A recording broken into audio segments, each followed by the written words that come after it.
Hello বন্ধুরা, আজকে আমি রান্না করব শূকরের মাংস। তো তোমরা অনেকেই খেতে চাও আর অনেকেই খেতে চাও না, কিন্তু আসলে এটা কিন্তু খুবই ভালো আর খেতে পারলে কিন্তু অনেকটা উপকার হয়। তো আজকে আমি শূকরের মাংস রান্না করতে যে জিনিসগুলো ব্যবহার করলাম তোমাদেরকে ভিডিওর মাধ্যমে দেখাচ্ছি। প্রথমে আমি মাংসগুলো খুব ভালো করে ধুয়ে ফেললাম। তারপর এদিকে আমি আলু কুচি করে রাখলাম, বাঁশকুড়ি কুচি করে রাখলাম। তারপর আমি এক তেলের মধ্যে আলুগুলো ভেজেতে দিয়ে দিলাম। তারপর আমি এই মাংসগুলোর মধ্যে যে মশলাগুলো অ্যাড করছি, গুঁড়ো মরিচ 2 চামচ, হলুদ 1 চামচ, আমি এখানে 500 গ্রাম মাংস নিলাম, আর মশলা দিয়ে দিলাম 1 চামচ 2 চামচের মতো।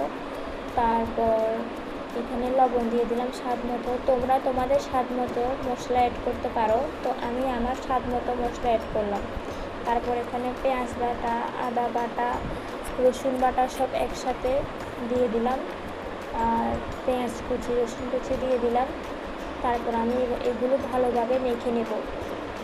তারপর আমি এগুলো মেখে নেওয়ার পর 10-15 মিনিট এগুলো রেখে দেবো ম্যারিনেট করার পর।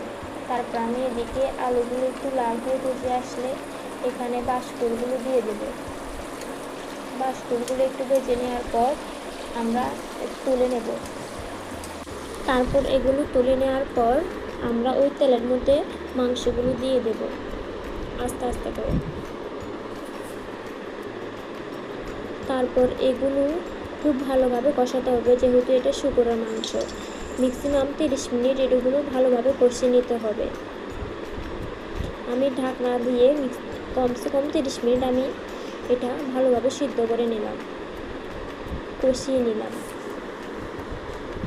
তারপর আমি 30 মিনিট কষিয়ে নেওয়ার পর এগুলোর মধ্যে আমি আলু আর মাশরুমগুলো দিয়ে দেব।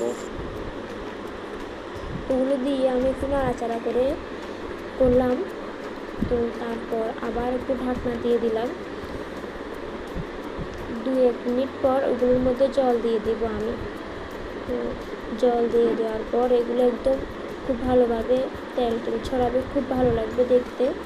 তো তখন আমি এখানে গরম মশলা গুঁড়ো দিয়ে এগুলো একটু ভালোভাবে নাড়াচাড়া করে আমি নামিয়ে নেব।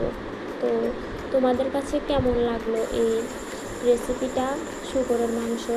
তোমরা নিশ্চয়ই বাড়িতে বানিয়ে ট্রাই করবে আর আমাকে নিশ্চয়ই তোমরা কমেন্টে জানাবে। Thank you.